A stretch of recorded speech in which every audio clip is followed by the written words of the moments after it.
So today we're going to break down a really fascinating new study. It lays out a learning model that's actually been scientifically tested, and it combines two super powerful techniques to fight one of the biggest frustrations we all have with learning. You know, when you forget stuff you worked so hard to understand.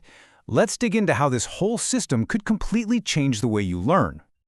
I mean, we've all been there, right? You pull an all-nighter, you spend days cramming information into your head for a big exam or a presentation.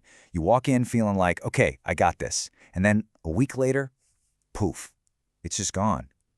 But listen, that's not some personal failure. It's actually a predictable scientific pattern. And here's the good news, because this problem of forgetting has been studied for ages. It's a known scientific thing. And if something can be understood by science, it means we can do something about it. It means it can be beaten. Okay, so this is the big boss we're up against, the forgetting curve. It basically shows how our memory of anything new just nosedives over time. It's a steep drop. But look closely at that key phrase, unless information is reinforced. That's it. That's our loophole. And the study we're looking at today gives us a really powerful, systematic way to exploit it. So how do we actually fight that curve? Well, these researchers did something brilliant. They combined two techniques that are pretty well known, but are almost always used separately. You can think of them like a superhero team for your brain. One is a master at making connections, and the other is a specialist at boosting your long-term memory. Let's meet the team. First up, you've got the Zettelkasten, which is German for slip box. Its whole job is to connect ideas, building this incredible web of knowledge so you get deep understanding. Then, you have the interval repetition system. This one is like a personal trainer for your memory, specifically designed to fight that forgetting curve and lock information in for the long haul. One is for insight, the other is for retention. They're a perfect match. The Zettelkasten side of things is actually a really simple active process. First, you capture notes while you're learning. Then, and this is the absolute key, you connect those notes to each other and to stuff you already know. Finally, you crystallize these connected ideas into permanent notes, and that's where new insights start to pop up. You're basically building a conversation with your own knowledge. Now, what's so cool about this, what you're seeing here, is the complete system in one flowchart. This study is actually the first time anyone has formally stitched these two methods together into one full-cycle learning model. It takes you all the way from grabbing an idea to connecting it with everything else you know, and then all the way to scheduled reviews that burn it into your long-term memory. It's the whole package, and that's what's so powerful. All right, so a fancy model looks great on paper, but does it actually work in the real world? Well, the researchers set up a head-to-head experiment to find out. A learning showdown, if you will. Here's how they set it up. They got 40 students and split them right down the middle into two groups of 20. Both groups had to study the exact same course on corporate innovation management. Now, the control group, they just used their normal conventional methods for taking notes and studying. But the experimental group, they were trained to use this new integrated model with a software tool called Obsidian. And this right here, this visual tells you pretty much everything you need to know. On the left, you've got the idea of traditional notes. You know, just one page after another, all on a straight line.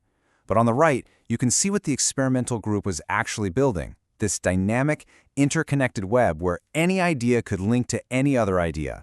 It's a totally different way of seeing and playing with information. Let's zoom in a little closer. Using the software, students could literally see the web of connections they were making. Every single dot is a topic or a subtopic, and all those lines are the links they created between them.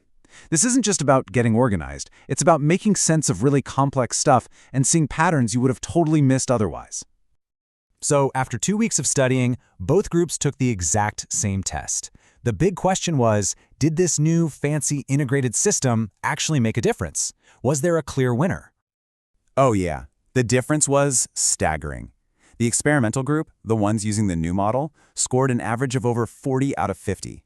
And the control group, using their same old methods, they barely scraped by with a 29. I mean, that is a huge performance gap. It wasn't even close. Let that number just sink in for a second. 11.2.